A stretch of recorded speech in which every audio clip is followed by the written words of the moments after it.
What was your reaction to that? All right, can I make a confession to you guys? Yeah. I think it's fair to say I've been all things considered, pretty good sport this week, right? Yeah, moderately. You've had some flare-ups. I mean, you really had a flare-up with Brew about your writing where that came from. career obituary. But here's where I have not been a great teammate to you guys. Okay. I have not consumed any Super Bowl-related media that I am not producing. So that was my first time hearing that. Okay. I saw it in the rundown. I'm like, I can't bring myself to watch this podcast or watch this. But I thought that's what he was going to sound like, sad and forlorn, as I think a lot of Chiefs people are right now. Here's what I will say. I am totally fine with him half-assing it. I know. By that I mean, take all the time you want, Travis. Yeah. And he's due $12 million on March 14th, pay it. He has the idea that no, we need to know, because if you're not going to be here, we don't. Travis has been the consummate take less, he is since 2018, everybody in the top 5 of, receiving production or whatever, every single person has made at least $30 million more than him on that list. And so you know what? Call it back pay if you pay him that and then he decides not to come back. I also think him being a November to the Super Bowl player is not a terrible idea. I think giving him as much time as he wants is not a terrible idea. I don't think he's washed. I obviously don't think he is the dominant best tight end in the league anymore, because he shouldn't be. He's the same age as Gronk. Gronk retired for the first time 6 years ago.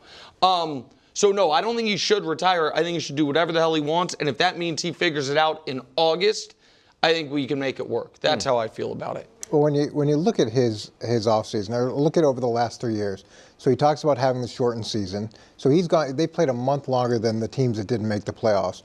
So you got that. You play the extra games. That's a component too. They've done it for 3 years in a row. And I'd say what was different for this past offseason for him is he was on one show. He had another show, which was a game show. He had his podcast. He was in a relationship, so he was traveling a lot. And even those are fun things, those still take up time, energy, and effort. So he's done a lot of stuff, and it's exhausting. Just playing football the way he's done it is exhausting, and doing those other things adds to that, which I don't begrudge him that at all. I'm glad that he's doing those things, but it's a lot. It's a lot. So he needs some time to decompress, and he needs to figure out, with 97 catches this past year, that's still really productive. And he was super productive in the game against Houston. And you could argue his production wasn't where it should be this Super Bowl, but he had to stay in and block a bunch. But 97 hits on your body and blocking and all those things, how do you feel physically, and what do you want the rest of your life to look like? And if you feel okay enough physically to keep going, then great, keep going. I think you can contribute in a significant way. But you know, if you want to have kids and you want to be as healthy as possible in your retirement, those are things that you got to factor in at his age, and you need to do what's best for you outside of the money, outside of all the other stuff. Where are you from a physical standpoint? And then if you do want to come back, can you do it with the right mindset? Otherwise, you are putting yourself at risk for injury. Yeah, look, whatever he decides, and for whatever reason, I'll applaud. I mean, he's earned that right. If he wants to keep playing, if he wants to retire. He said something, because I did listen to a lot of it, Nick. I figured you would. I knew you'd have my back, Brew. I was like, Brew will be prepped for this if I'm not. And one of the things he said was that the getting prepared for every game, the mental strain and the physical strain, he said it I think the direct quote was driving me crazy this year. And some of that may have been the three-peat. I think there's a lot of maybe some of what you mentioned too, just all the other things he had going on. I don't think he said that, but maybe that contributed to it. And he also said it's been tough battling with or accepting that you're not the player you used to be, and you're not in the biggest game, like the two biggest games, the AFC Championship game and the Super Bowl, he didn't have his typical numbers or the impact on the game. From my vantage point, again, I'll applaud him if he goes against this. My vantage point, I would say retire. There's nothing left for him to prove. Now, some of it you play because you're having fun, you're making money, all that. But there's certainly nothing left for him to prove. I know he can pass with Jerry Rice. Jerry Rice. Still got that. But he's already, by many people, viewed as the best tight end ever, maybe second best by some people. But he's in that discussion. He's clearly a Hall of Famer. He's got 3 Super Bowls. He's not a quarterback where one more is going to make him, he is the true GOAT. Like, I just think if he's really iffy about it, I would say, man, you've done it all. And there's something to be said about never letting them see you struggle. Like, even though hasn't had a typical Travis Kelce year, he hasn't been bad. Right. Yeah, he was the 5th best tight end in football. Yeah, he had close to 100 catches. Right.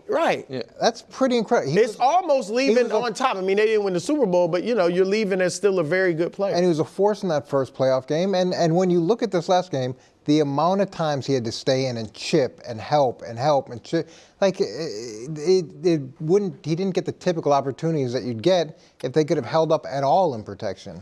Do you think the blowout loss is part of the decision-making process? Yeah, I do. And that's why this is the person I am saddest for is Travis, of everyone.